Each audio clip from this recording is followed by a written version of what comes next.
armaments in Australia, and Australia sells a very significant amount of its GDP to China. So the last thing Australia needs is to be drawn into a war alliance. But like you, I listened to your report and Alex's report there with a sense of foreboding. There may well be some people in the US who think that a limited war could be fought with China in the South China Sea over the Taiwan issue, but it wouldn't be very limited for very long, Rick.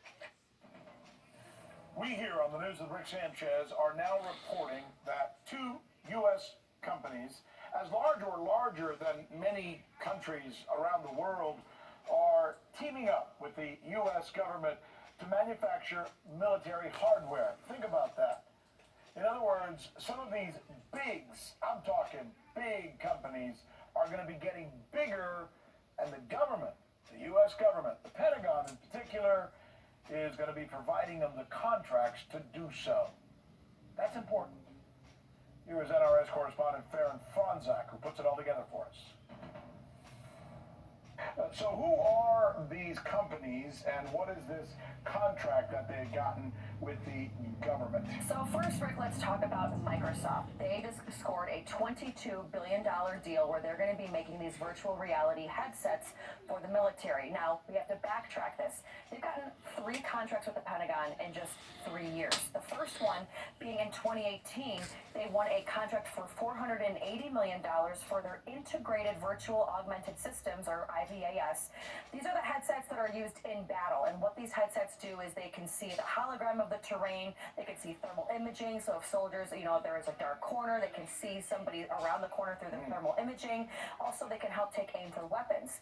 This new contract, Rick, this virtual reality headset is going to help these soldiers learn how to train to use these headsets they'll be using in the battlefield. So Microsoft has gotten a sweet $22 billion deal from the U.S. government to grow bigger as they manufacture these headsets for the U.S. military. Is there another company involved? Yes, and it's Facebook, believe it or not. And I'm going to show you exactly how.